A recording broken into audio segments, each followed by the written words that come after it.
নমস্কাৰ মই মজিদ বন্ধুসকল পলকতে চাওক আজি সন্ধিয়াৰ 7টা গুৰুত্বপূৰ্ণ খবৰ। প্ৰথমটো খবৰ, পুনৰ মন্দিৰত ওলাল গোমাংস। এইবাৰ বিষ্ণু মন্দিৰত ওলাল গোমাংস আৰু তাৰ পিছতে 2 শতাধিক হিন্দু লোক ওলাই আহিল ৰাজপথলৈ। ঘটনাস্থলীত উপস্থিত হৈ তদন্ত আৰম্ভ ডবকা আৰক্ষীৰ। পুনৰ মন্দিৰত দুৰ্বৃত্তই পেলাই থৈ গ'ল গোমাংস। এইবাৰ ডবকাৰ চাংমাজিৰ বিষ্ণু মন্দিৰত গোমাংস উদ্ধাৰক লৈ তীব্ৰ প্ৰতিবাদ।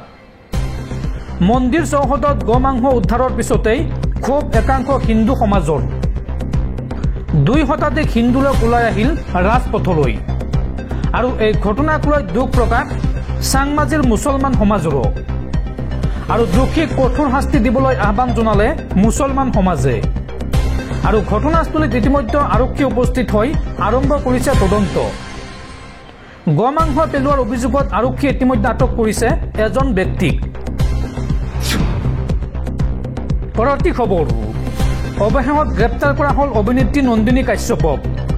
জামিনবিহীন গোচৰত গ্ৰেপ্তাৰ কৰা হৈছে অভিনেত্ৰী নন্দিনী কাশ্যপক। BNSৰ 105 ধাৰাত গ্ৰেপ্তাৰ কৰা হৈছে নন্দিনী কাশ্যপক আৰু এই ধাৰাৰ অধীনত যাৱজ্জীৱন কাৰাদণ্ড হোৱাৰ সম্ভাৱনা অভিনেত্ৰীগৰাকীৰ। জামিনবিহীন গোচৰত গ্ৰেপ্তাৰ অভিনেত্ৰী নন্দিনী কাশ্যপ।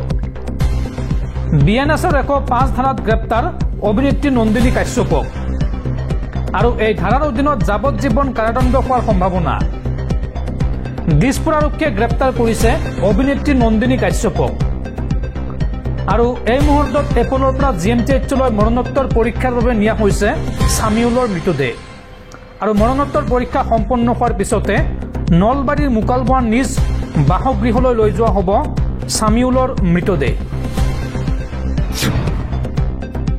পৰৱৰ্তী খবৰ, কুকুৰ মেকুৰী নহয়, বাঘৰ দৰে জীয়াই থাকিব অসমৰ মুছলমান। সমগ্ৰ দেশতে মূৰ দাঙি জীয়াই থাকিব সংখ্যালঘুসকল। হিমন্ত বিশ্ব শৰ্মাৰ বিৰুদ্ধে ৰাজপথলৈ ওলাই আহিব লাগিব হাজাৰ হাজাৰ মুছলমান। মুখ্যমন্ত্ৰীক এইবুলি চেলেঞ্জ সংখ্যালঘু সংগঠন আমছুৰ।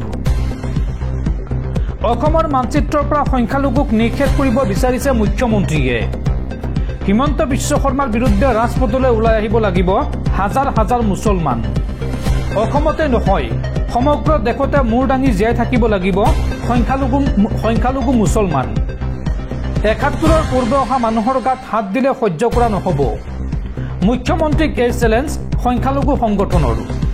অসমত হিন্দুৰ সমানে অধিকাৰ আছে প্ৰতিজন মুছলমানৰো, কিন্তু মুছলমানক বাছি বাছি উচ্ছেদ কৰিছে হিমন্ত বিশ্ব শৰ্মাই। বনাঞ্চলত যদি মুছলমান থাকিব নোৱাৰে তেনেহ'লে হিন্দু লোক থাকিব নোৱাৰিব বনাঞ্চলত। কুকুৰ মেকুৰী হৈ জীয়াই নাথাকে অসমৰ মুছলমান। অসমৰ মুছলমান বাঘৰ দৰে জীয়াই থাকিব। মুছলমানক যদি মুখ্যমন্ত্ৰীয়ে ঘৃণা কৰে তেন্তে আমাক গুলিয়াই মাৰক। উচ্ছেদৰ বিৰুদ্ধে এইদৰে সৰব আমছুৰ সভাপতি ৰেজাউল কৰিম চৰকাৰ। দৰ্শকসকল আৰু বহুতো গুৰুত্বপূৰ্ণ খবৰ আছে। তাৰ আগতে আপোনাক জনাওঁ যে যদি আপুনি এতিয়ালৈকে এইটো ভিডিঅ'ত লাইক কৰা নাই তেন্তে এতিয়াই ভিডিঅ'টোত লাইক কৰি দিয়ক আৰু এনেকুৱা ধৰণৰ ভিডিঅ'সমূহ নিতৌ চাবলৈ চেনেলটো ছাবস্ক্ৰাইব কৰি কাষত থকা বেল আইকনটো প্ৰেছ কৰি ৰাখক।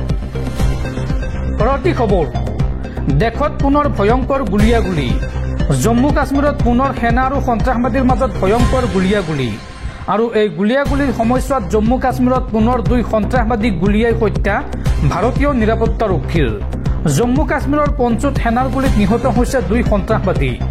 LOCৰ ঘন জংঘলত সেনাৰ ব্যাপক অভিযান আৰু এই অভিযানৰ সময়তে সেনা আৰক্ষীলৈ গুলীবৰ্ষণ সন্ত্ৰাসবাদীৰ আৰু সেনা আৰক্ষীৰ প্ৰত্যুত্তৰত মৃত্যু হৈছে 2 দুৰ্ধৰ্ষ সন্ত্ৰাসবাদীৰ। পৰৱৰ্তী খবৰ, কংগ্ৰেছ নেতা ৰাহুল গান্ধীৰ মহানুভৱতা। কাশ্মীৰৰ পিতৃ মাতৃ হাৰা শিশুৰ বাবে ত্ৰাণকৰ্তাৰ ৰূপত ৰাহুল গান্ধী। পিতৃ মাতৃহীন 22টি কণমানি শিশুৰ শিক্ষাৰ দায়িত্ব ল'লে কংগ্ৰেছ নেতা ৰাহুল গান্ধীয়ে।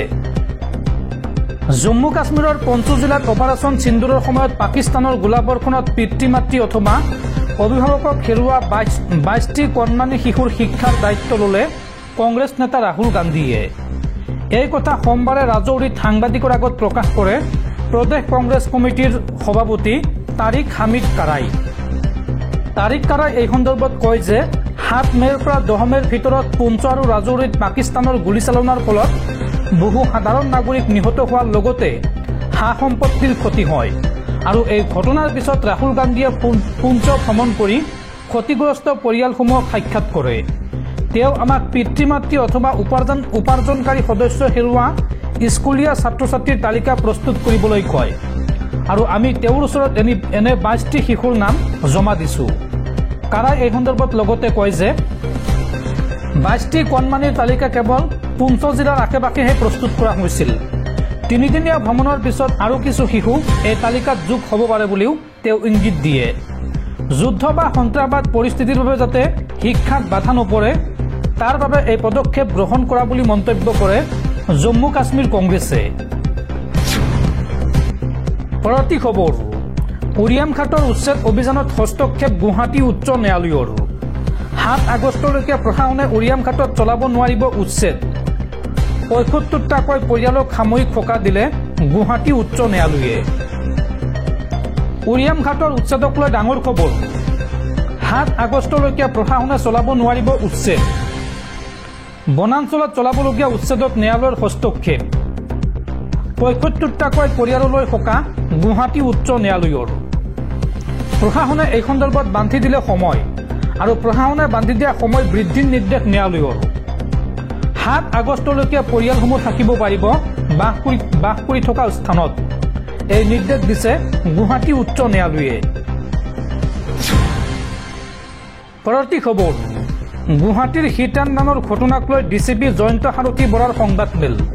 সংবাদমেলত কেইবাটাও বিস্ফোৰক তথ্য প্ৰকাশ কৰিছে ডিচিপিগৰাকীয়ে। ডিচিপিগৰাকীয়ে এই সন্দৰ্ভত কয় যে নন্দিনী কাশ্যপৰ বিৰুদ্ধে জামিনবিহীন ধাৰা আৰোপ কৰিছে আৰক্ষীয়ে। নিশা 1:30 বজাত গ্ৰেপ্তাৰ কৰা হৈছিল নন্দিনী কাশ্যপক আৰু নন্দিনী কাশ্যপৰ বিৰুদ্ধে অসমৰ বিভিন্ন জিলাত আছে চালান আৰু হাই স্পীডত যোৱাৰ বাবে চালান আছে 4টাকৈ নন্দিনী কাশ্যপৰ বাহনৰ বিৰুদ্ধে। আৰু লগতে ডিচিপিগৰাকীয়ে কয় যে গুৱাহাটীৰ এই দুৰ্ঘটনাৰ বিষয়ে আমাক কোনেও খবৰ দিয়া নাছিল। সংবাদমেল পাতি এই তথ্য সদৰি কৰে ডিচিপি জয়ন্ত সাৰথী বৰাই। পৰৱৰ্তী খবৰ, ৰাছিয়াত পুনৰ ভয়ংকৰ ভূমিকম্পৰ জোকাৰণি। ৰিখটাৰ স্কেলৰ 8.7 প্ৰাবল্যৰ ভূমিকম্পই জোকাৰি গ'ল সমগ্ৰ ৰাছিয়া আৰু তাৰ পিছতে দেশখনত এতিয়া ছুনামিৰ আশংকা। এক প্ৰবল ভূমিকম্পই জোকাৰি গ'ল ৰাছিয়াত।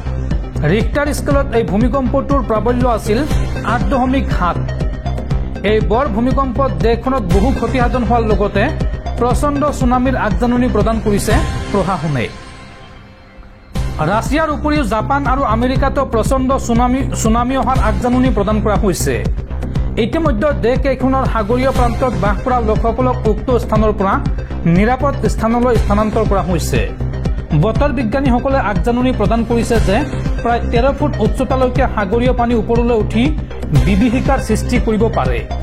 বিগত এটা দশকত ৰাছিয়াত এইটোৱেই সবাতোকৈ ডাঙৰ ভূমিকম্প বুলি অভিহিত কৰা হৈছে।